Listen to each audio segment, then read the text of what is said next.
Do you think real estate is profitable? Well, I'm sure you know it is, that's why you're here. But in this video, I'm going to be sharing with you why exactly it is so profitable and why every, well-to-do person or rich person invests in real estate. So stay tuned. Well, hello everyone. If you're new here, my name is Fardan.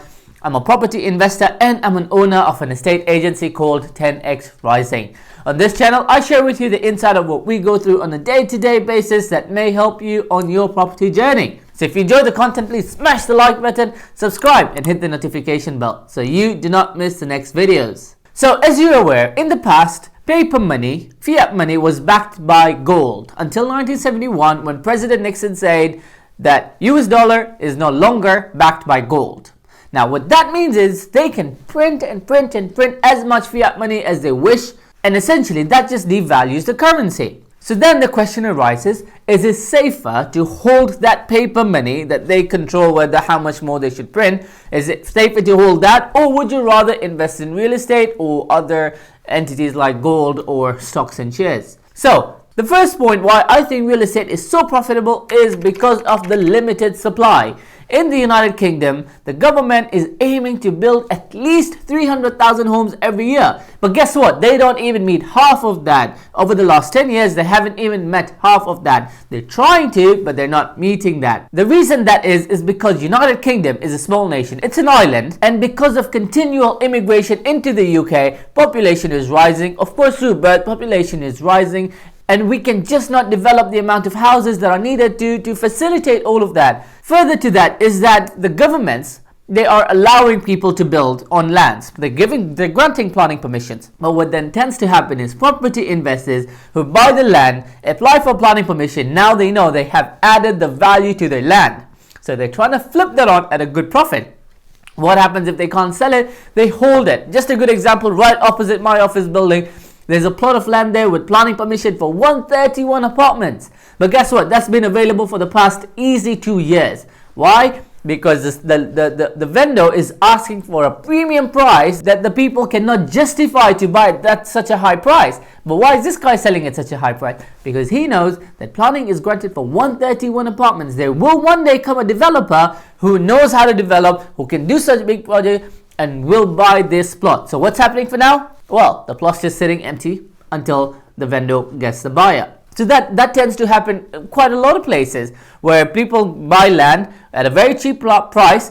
They apply for planning permission because now they know as soon as they get planning permission, boom, value is added to their property, so they can either flip that land or they can develop whenever they want. Of course, when you apply for planning permission, you get a certain amount of time until that planning lapses or you discharge the condition. But there are ways around it. But that's just to give you an insight why there is a limited supply in the UK and why if you buy houses here in the UK, you're kind of safe because of the demand and supply. There is more demand than supply. Basic economics. The second reason why real estate is profitable is because now there is a massive paradigm shift with the new generation that they are preferring to rent rather than to own properties. Statistically, in the UK, over 40% of the people are privately renting their homes until the age of 30. They're just renting. They don't want to buy. One thing you want to understand is that when you buy a property to live in, it's not an asset. It's a liability because it's not generating cash flow. So if something breaks, you have to fix it out of the taxes you've already paid. So just to give you an example, if you own a house and it's a gated 5-bedroom detached house, just to fix that gate, if it's a motorized gate, it's going to cost you like £10,000. So it can become quite costly, and that's why the paradigm shift has come in place that people prefer to rent, because when they are renting, if something damages, they don't need to fix it themselves. They just need to call their letting agent or their landlord and say, hey, Mr. Landlord, the plumbing's not working, this is leaking, please can you come and get it fixed? So they'll come and fix it. People are looking for that convenience more now than ever before. So that again falls under demand and supply. How many houses do you have for rent in the UK, and how many people are looking out there for properties to rent? So that is the second reason why UK real estate is so profitable. The third thing is that you enjoy the monthly cash flow. As Grant Cardone says, monthly cash flow is king. With more people wanting to rent properties now than ever before, what happens to the rents? They go up in price. Let's just say you are a landlord and you own a property on, say, Princess Road. and you're a landlord, you want to rent that property out. In that whole street, you're the only one with an empty property. You put it on the market on Rightmove, Zoopla, Open Rent, all the other platforms that are out there. You get 50 inquiries. Everyone wants to rent their property. Why? Because perhaps it's very close to a school or the university or transportation links or supermarkets. It's just very convenient to live in that location. It's very central. So when you're getting so many people inquiring for that one house, what are you going to do? Well, you're going to increase the rents, aren't you? Well, I would. If there's so many inquiries and just the one property available, I would increase the rents. Firstly, I'd see how many people are actually interested to put a holding deposit, how many would pass my requirements, and they're full-time employed, have savings, etc., etc., etc., to be able to pass all those requirements, and yet we have so many people interested. Then I'm just going to want to increase the rents.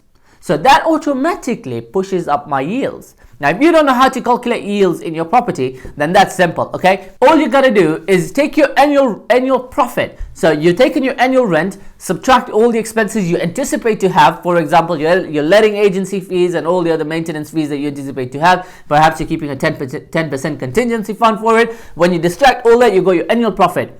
Annual profit, which also, by the way, subtract the mortgage payment. So you got your annual profit. Annual profit divided by the investment cost, whatever you've invested into buying the property. That is your deposit, your stamp duty, your solicitor fees, all that kind of stuff. So let's just say they came to £100,000. Whatever your annual profit is, divide by that. Whatever the number you get, turn it to percentage, and there you go. That's your yield. So your yields get even better.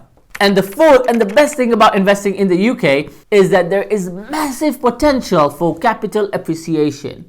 So you're enjoying the monthly cash flow and you're protected against the inflation because your property price is also just going up. Let's just say over the last 20 years, on average, every 10 years, property prices tend to double. So if you bought a property for £200,000, you put a deposit down of 25%, that's £50,000 on a property of £200,000. 10 years later, property value is £400,000. Remember, it's not your deposit that doubled, it's your property value that doubled. So, you've already built up that equity, 400 minus 200 at 200k, that's your equity in the property. So you've made 200 grand already, because if you were to sell that at 400k, you take your 50k investment recovered, 150 to the lender, 200 is yours. So there's that massive capital appreciation in the UK because of the shortage of housing. So it is a very safe economy. So that's just to summarize why UK real estate is so profitable. It's not just in the UK, it could be any other country in the world. As long as you study the market well, you know you'll get tenants there. It's all about location, location, location, how well the economy in that country is doing. When you enter the market, timing really matters, who you work with, all that kind of stuff matters. But generally, real estate is quite profitable. So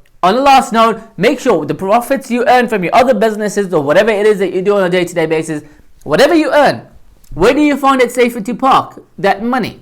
Would you rather hold it in fiat money where people can, where the governments can, where the Fed can just print out as much money as they want and hope not to destroy the economy like they did in Zimbabwe in 2008 with Robert Mugabe?